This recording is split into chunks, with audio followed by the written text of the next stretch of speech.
the pride of both Georgia and Spain, El Matador himself, Ilia Topuria. He's kind enough to join us. There he is, one of the best dressed men in MMA, Ilia Topuria, always dressed to the nines. How are you, sir? Doing well. What about you, mate? I'm doing great. Doing very well. It's great to see you. Thank you for taking the time. I know it's very busy as you're My pleasure. ending the training camp. So what has it been like? First training camp for a title in the UFC. Yeah. Does this one feel different? Is there a different energy, a different buzz? How would you describe it? Yeah, without any doubt, it feels like with a little bit different energy. You know, I'm fighting for the UFC World Title, which was my dream since I was a kid. But at the same time, I had like the same training camp, like very tough as always, but the most professional training camp I ever had in my life, without any doubt. When you say professional, what do you mean by that?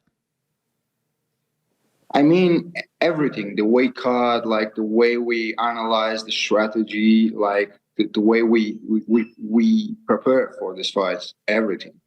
I thought you were also referring to the footage, the content that you're putting out. Like I saw the one video that you put about your training camp, but like it looked like a documentary on your Instagram. How many people you have working on your stuff for you on your social media? It's very impressive. In my social media, I have a big team, to be honest. I have like, I don't know, from 10 to 15 people. It's unbelievable. Like we're showing it right now, what you put out here. It looks like a feature film that you put out. Which one? This is from your Instagram. Okay. You see it? Yeah, because we are recording a movie. Oh, real movie? Yeah, we are recording a movie. We're gonna represent this movie after I will become a UFC World Champion. Okay, so it's a movie about your road to getting the belt. Exactly. It calls like that, Road to the Belt. Oh, it's called like that. Okay, makes a lot of sense. Yeah. And okay, so this is all coming together very nicely for you, and it kicked off with the press conference. I want to ask, and I have to be honest, Ilia, your English is very good. At the press conference in December, why didn't you speak English? Why did you use the translator? So I don't know. Sometimes I feel more comfortable. It depends on how I wake up. You know, sometimes I just want to speak in Spanish. Sometimes I feel more comfortable in English. But your English is great. It's perfect. Thank you very much. I have practicing my English a lot. Okay. Well, I could tell it's actually gotten better since the first time we met. Thank you. When you the face off between you and Alex was tremendous. Could I ask if you remember what were you guys saying to each other when you were up there? Because there was a lot of talking back and forth. He always tells me like the same thing. You ready? You ready, mate? Of course I'm ready. I was born ready for this moment. Do you think I'm here by chance? I'm here because I own this place. And what did you say back to him? Is that what you were saying? Yeah, my response was, I was born ready. Okay. And I saw you were touching the belt. Oh, you were all that stuff. And then when you guys like look when you didn't square off and you looked at the crowd, you were still going back and forth with each other. Yeah, because I don't know, we did the face off. Then he was calling me. I don't know. He was telling me something. I don't know what. And then we get close to each other. And, you know, part of the show. Yeah. Do you think that he respects you? Of course he does. Of course. He respects me a lot. And I respect him too. And I show all the respect I have for him in all the trainings, the hard work I put in. I was the first man showing up in the gym and the last one to leave it. So this is where I show the respect I have for my opponent. Is there any part of you that feels like he is in any way, shape, or form underestimating you? That he thinks that maybe you are not as tough as your... He hasn't said this, but I'm just wondering... No, he's not. Okay. He's not underestimating me. No, not at all. I see he's training really hard. He's taking this fight with a lot of responsibility, but nothing is going to help him February 17th. It's a very rare thing for a champion to be coming off a knockout loss, right? Usually the champion's on a winning streak, they're rolling, they're feeling good. Do you think that loss to Islam changed him as a fighter? I don't know, because I don't know how it feels when someone lose, because I never lost in my life in a professional career. I mean, so I don't know how he feels. But even if he wouldn't fight with Islam, the result will be the same.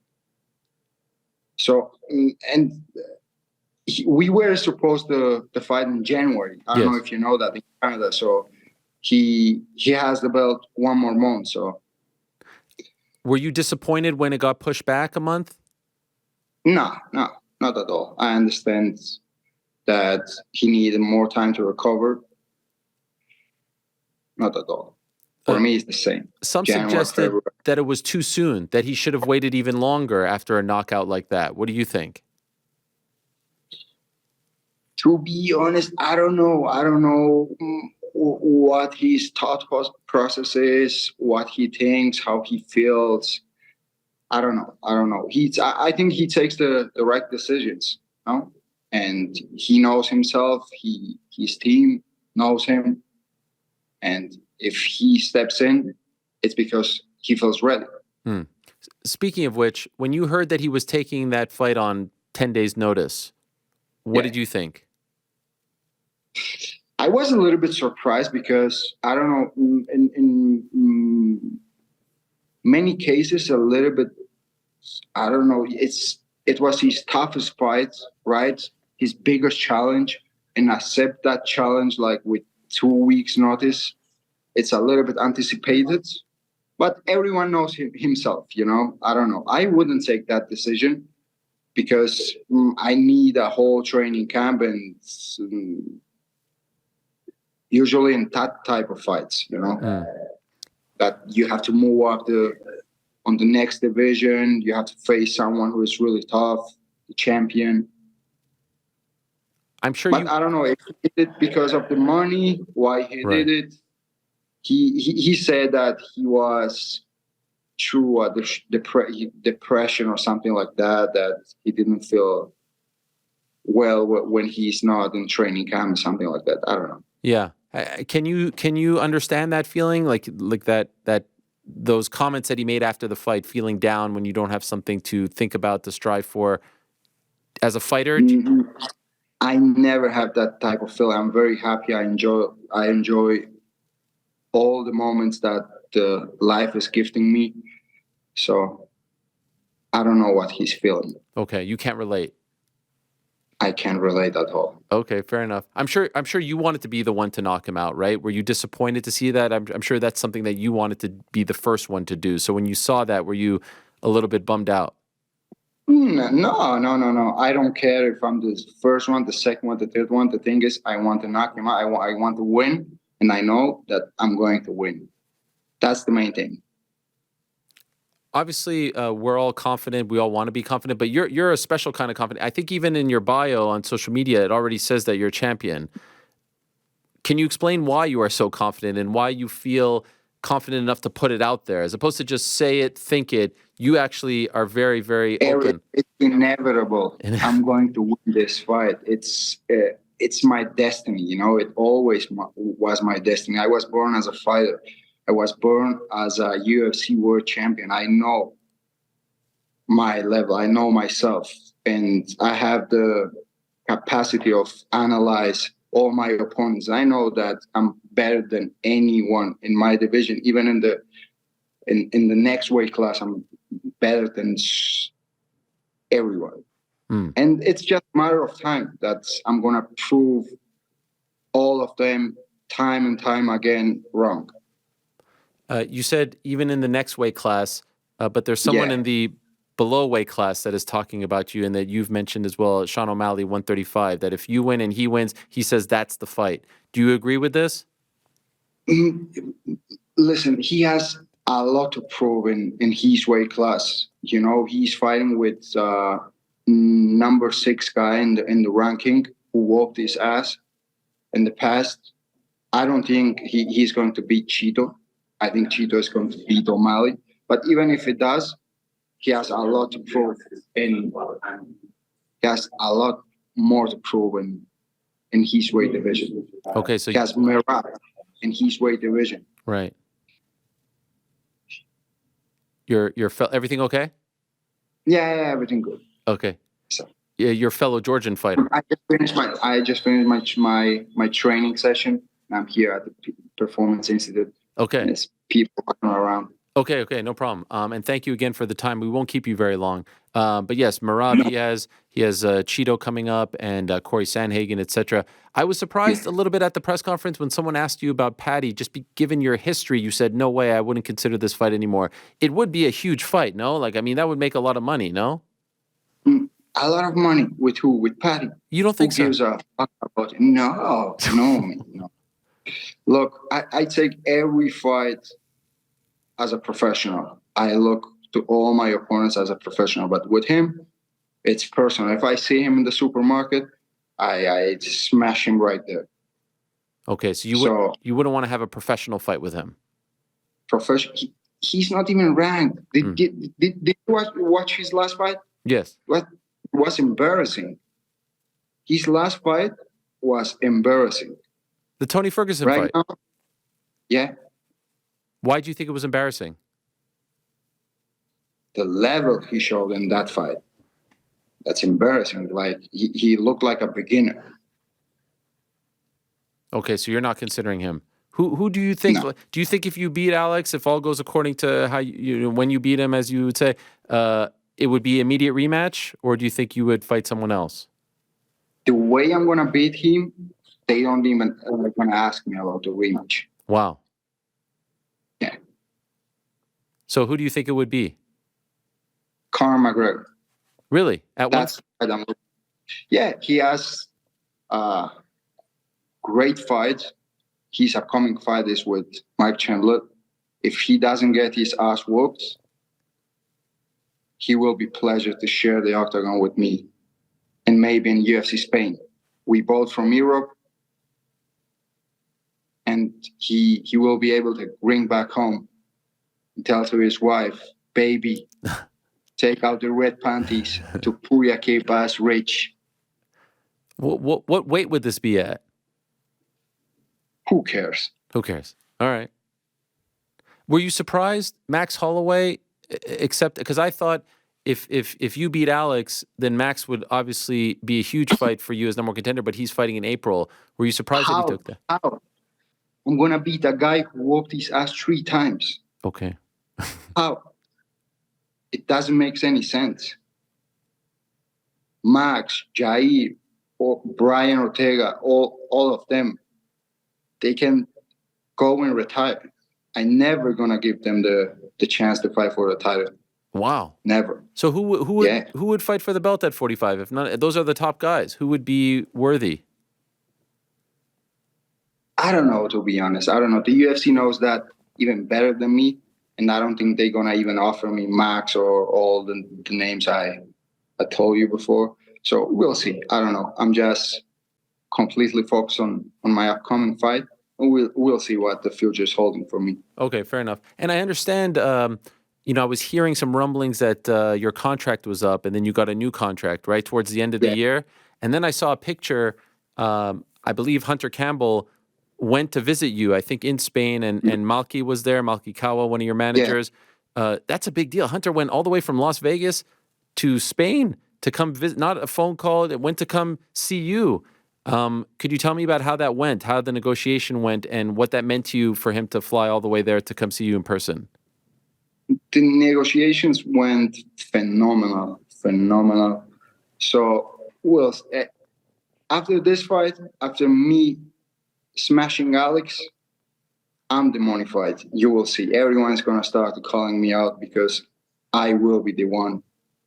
I will be demonetized. Okay. I'm not going to need anyone, any name, any weight division, anyone. I will be demonetized. So you're happy with the deal that they cut for you? Very happy. There was a lot of money in the air when we were talking about. Was there any talk or any thought in your mind of testing the waters, of becoming a free agent? Did you consider that at all? Not at all. I always had a great relationship with the UFC, so I didn't have even time to think about that. Were there any serious discussions about an event in Spain? Yeah, of course, it's going to happen in 2024. Oh, wow. This year. When do you think? Where, I think, you're asking? When and where? When, I don't know, at the end of the year, maybe, and where, and I hope it's going to happen in Madrid, in the Santiago Bernabeu Stadium. You thinking that Real Madrid Stadium? You think so?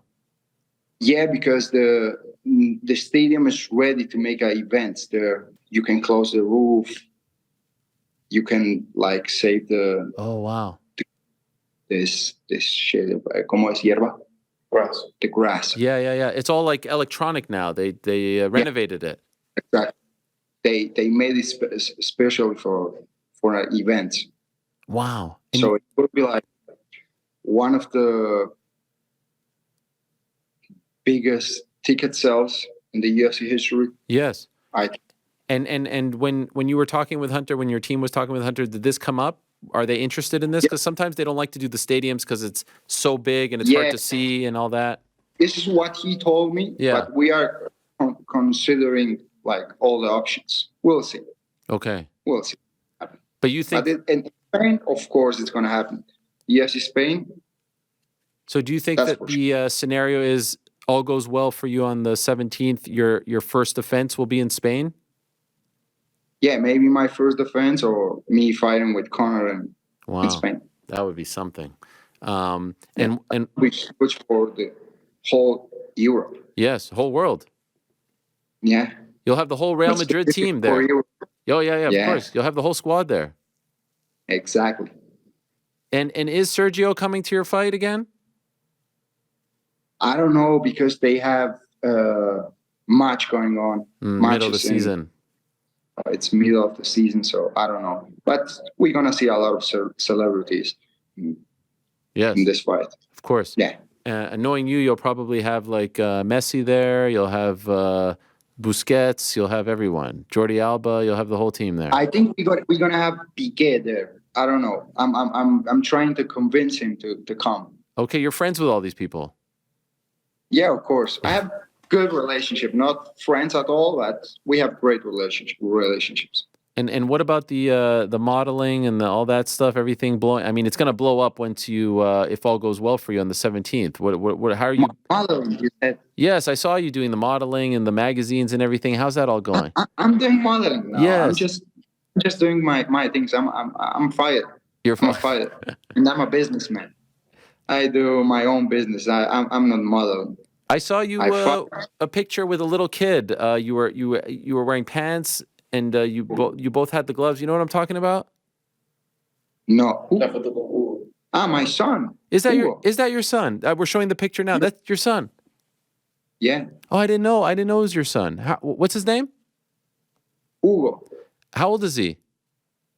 4 years old, and we have another one coming on his way. Incredible. How far along? For how long? What? For how long? She's pregnant, like for 3 months. 3 months already. Okay. Yeah, 3 months. And does he understand what you do? He's a little young, but does he know what you do for a living? My son, of course, he's very smart. He's very smart. He could be with us right now, giving us a great conversation. He would love to talk to him. Is he going to the fight? Yeah, of course he will come. He will be in the arena. He will be there, wow, watching his dad making history. That doesn't make you nervous at all to fight in front of your son? Extra, pressure. It makes me happy. How can it makes me feel nervous? I dreamed, I visualized this moment so many times, and God are giving me this possibility to live my dreams with open eyes. Right. Does anything make you nervous? Nervous. To be honest, in the fight business, no, because I work so hard that I don't feel nervous. Nothing. I feel in peace and calm with myself because, anything can happen in February 17, but I'm not going to feel any regrets after the fight because I did everything I had in my hands. So I feel in peace and calm and highly blessed by God to have the opportunity to fight for the UFC belt. And even in the locker room, you don't think it could be such a big deal for you. It's a dream to fight for the belt. Do you think you'll feel a little bit more In anxious? the locker room, everyone feels a little bit nervous. Yeah. That's inevitable. But I know how to deal with myself. Right. I know the conversation I have to give to myself to keep calm. Will you bring the rose? Of course, the 15 rows. You're going to bring it? Yeah, of course. Oh, my gosh. This is Leave crazy. it right there inside the octagon for Alexander. And big month for Georgian MMA. Obviously, Merab on the card as well. I know you were there on Saturday. Unfortunately, it didn't go Roman's way. What did you make of his performance? So he had, I think, a very tough, weight cut. Oh. You know, in the fight business, everything can happen. Usually at this level, you know, the guy did his best. What can we do? Right. To share the card, though, a card like this, you're fighting Alex, Merab fighting Henry. How cool is that, right? Two guys from Georgia. That's huge for Georgia. That's huge for Spain, for our families, for everyone, for us. It's amazing. It's a great moment. It's gonna be for sure very memorable. Memorable, yeah. In our lives, yeah. Will it air in Georgia? Will the event air on TV there? Yeah, of course. Okay. Of course. The whole Georgia will be watching these 4 fights. I love it. What a huge thing to have two people from the country in two gigantic fights together. It's unbelievable. Exactly. And you just celebrated your birthday. I think you're 27, right? Happy birthday. How old are you? 27? Yeah, 27 now. Look at you, 27. You're like a niño. You're like a little niño. You're so young. Exactly, niño. And you have 2 kids, UFC belts, double champ. Double champ already? We're going from double. We're going from how double champ? Explain that one. You're about to be double champ. I mean, my kids. Oh, double champ. Yes. Okay. Right. Of course, double champ. Yes, that's right. Okay, and is the official prediction first round? Is that what you're saying? Yeah. First round it's knockout. Going to be first round knockout. Wow. You will see. He's saying a lot of bullshit. There's levels. I have this and I have that. Yes, you're right. There are levels. Then there it's me. You watch. I'm gonna show where the levels are. I'm gonna dominate him everywhere. I'm gonna make him look like a punching bag. You will see. Jeez. I will be dancing February 17th. This is one of the best fighters in the world, one of the best fighters of all time, and you're talking like you're fighting me. You are talking to the best fighters in the world right now. I know. I'm the best. I know. I love it. I love the confidence. He's one of the best. You have to give his credits, right? Sure. He was a great champion. He was a pound for pound number one. He was one of the greatest, without any doubt, one of the greats in the featherweight division, and he will be always remembered like that, like one of the greatest in this division. And I'm happy to be the man who is going to give him a bad news on February 17th. His time has come. You know, he's old. It's time to move on. It's time for the new generation. He's old. He already lost. He have all the signals that he has to retire. He had his moments in this sport, and now it's time to move on. It's time for the new blood. Do you remember? And I represent the new generation. I represent the evolution of mixed martial arts. Mm-hmm. Do you remember the first time you dreamed of this? This dream of being UFC champion? I remember. Can you tell me? So when I started with the Greco-Roman wrestling, my dream always was to become a Olympic champion, right? So it was always in my head that in everything I was doing, my dream always was to be the best in anything I was doing. So when I started with MMA, I was like, which is the biggest competition in the mixed martial arts? They told me the UFC. So since the first day, I was like, I will become a UFC world champion. I never was like, I want to become a UFC world champion. Will become a UFC world champion. Amazing. And how old were you? I was 15 years old when I started with this game. Okay. And at night when you're going to sleep, do you dream about what it will feel like when Dana White puts the belt around your waist? Like, do you allow yourself to think of these moments? Do you envision them? Always. I always meditate and visualize all that moments. And I visualize that, of course. And it's going to happen. Okay. Well, I can't wait to see how it all plays out. Thank you so much for the time, Ilia. Good luck to you. Appreciate the time very much. You're right next to Disneyland over there in Anaheim. So when you win, are you going to take the Nino over to Disneyland to celebrate? No. we go back directly to Spain. We have our own Disneyland there. Yes, you go to maybe Las Ramblas, and you. You saw that? Yes, that's the accent. You have a little arroz. Bro, you had to be Spaniard, bro. Arroz con pollo? No? Arroz con pollo? Yes. Yeah. This is what Volkanovski gonna have. Arroz con pollo. Pam, pim, pam, pam, pam. Y una Coca-Cola. I love it. Thank you, Ilia. All the best to you. Good luck on the 17th. Can't wait for it. Thank you very much. My pleasure. There he is, Ilia Topuria. Thanks for watching. We appreciate it very much. Hey, if you like this video, give us the old thumbs up. Subscribe as well. You could get many more of these videos on the channel, so please do that. We would love you forever if you did so.